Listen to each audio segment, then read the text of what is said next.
नेपालमा फुपूको घरमा आएको छु। यहाँ चाहिँ मेरो भान्जी, मेरो प्यारो कान्छी फुपू। धेरै वर्ष भेट भएको हामी नानी। यसपालि अफसोस अब पुसैलाई चाहिँ भेट्नु पाइनँ है। धेरै वर्षपछि भेट भयो दिदी भाइको।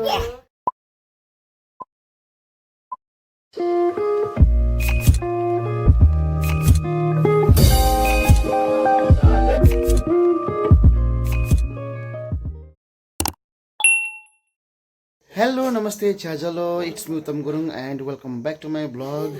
र अहिले चाहिँ म यहाँ नेपालमा फुपूको घरमा आएको छु, बिर्ता मोडमा।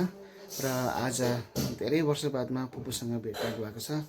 फुपू मेरो भाइ बुहारी भान्जीहरूसँग पनि भेटघाट भएको छ। र फुपूहरू चाहिँ उतापट्टि रुममा हुनुहुन्छ, किचनमा।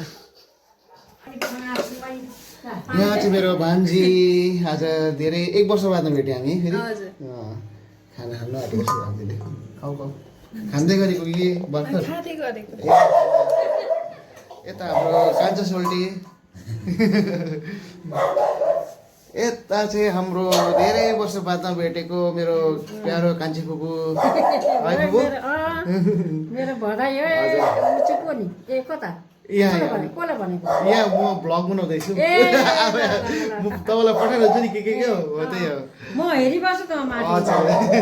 अनि यता हाम्रो माइजू हुनुहुन्छ, माइजूसँग नि धेरै बादमा भेटेको है माइजू। हो त नानी, धेरै वर्ष भेट भएको हामी नानी। के गर्ने यस्तै खुसी लाग्यो। बाँचेको छ र भेट भएको छ होइन, मैले सकिजान्थ्यो। हजुर हजुर, त्यही त ठिकै हो नि।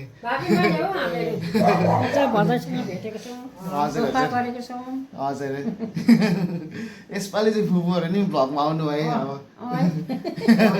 है माइजू। भ्लगमा आउनुपर्छ नि त नि, अब नानीको भ्लग राम्रो चलोस् है। हजुर हजुर, त्यही त। अब भ्लगमा त आउनै पर्यो नि। हजुर हजुर। के बनाउनु भ्लग तर अब नेपाली फुपूहरूको भ्लग के बनाउ होला त्यस्तै हो। हजुर, बाँचेको छ भेटघाट भएको छ, मरेपछि त भेटघाट पनि हुँदैन। त्यही त। अब यसपालि अफसोस अब पुसैलाई चाहिँ भेट्नु पाइनँ है, अब त्यस्तै भइहाल्यो। पुसै टोलीहरू त बेलै माथि, त्यही त। बेलै माथि भयो छैन, दुइटै एउटै खाले भयो। अब बरबिना पिपलो भन्थ्यो त्यस्तै भयो। बरबिनाको त्यही त। म त अब पुसैलाई नभेटेको निकै भएको थियो हो, थुप्रो भएको थियो नि। त्यो त म त अस्ति पप्पु दाले फोटो हाल्दाखेरि म छक्कै पऱ्यो।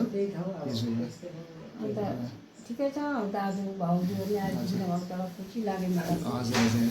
आउँदैन कि भन्ने सोचेँ, माइली भाउ चाहिँ आउँदैन कि जस्तो लागेको थियो होइन। हजुर हजुर, आइपुग्यो होइन भनेको थिएँ नि मैले भनेको। पुग्नुपर्ने हो, के गर्नु, आफ्नो दुख बिराम भएर म त जानु पनि सकिनँ यसपालि त। खै म त दिदी नै आउनुहुन्छ पर्खासँग इन्डियातिर फेरि मलाई त बाटो चाहिँ हेरेँ, उनी रुपेनी एकरातमा त बसिन् मम्मी भने।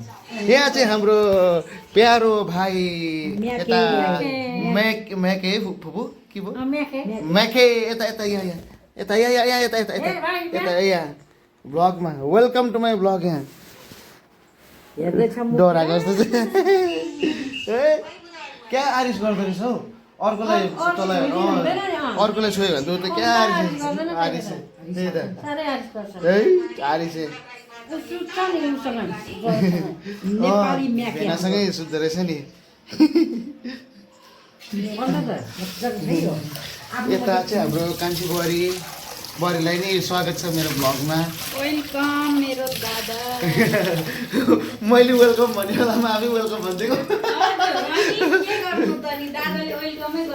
होइन मैले वेलकम भने जस्तो लाग्छ। र म चाहिँ अहिले यहाँ मजुदीकोमा आएको छु। दिदी हाई भन्नु त मेरो ब्लग। ल ल यहाँ हाई भन्नु, हाई भन्नु, हाई। Hello hi high. यहाँ मामाको ब्लगमा हाई भन्नु त, यहाँ मामाको ब्लगमा हाई भन्नु त।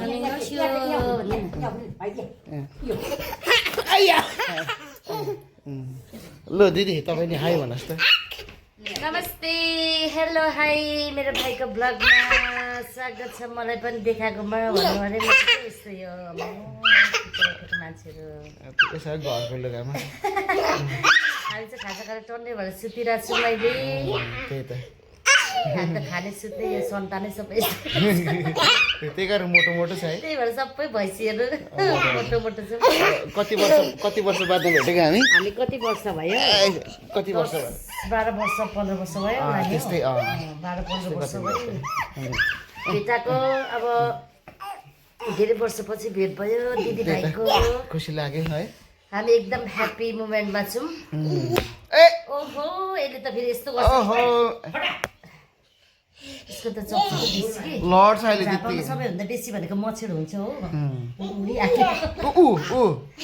लड्छ अहिले मच्छर मेरो घडी अस्ति बिग्रिसकेको छ त्यहाँ ला त मामाको घडी के गर्दै सानो मामा देऊ बस ओ भानिसको बदमास घडी no no no no no no ल यहाँ हाई भन्नु यहाँ हाई यता यता यता यता यता यता यता म तेरै घडी हाई हाई यता हाई यता हाई हाई हाई घडी बिगार्ने हाई हेलो हाई हाई भन्नु त यहाँ हाई सानो आँखा झिम्का दिन्छ त आँखा झिम्का दिन्छ त यहाँ आँखा झिम्का दिन्छ त त्यो टिकटक बनाएको छिटो आँखा झिम्का टिकटक टिकटक गाना बजाइदिनु नि एउटा अब भाइ नाच्छ है त म गाना बजाइदिन्छु ल कुन गीत बजाउने रे भाइ हाम्रो भाइ नाच्छ दिदी छिटो गाना बजाउनु त यहाँ खोइ यो म्युजिक पनि फेरि भनेको बेला त कहाँ भेट्छ त अनि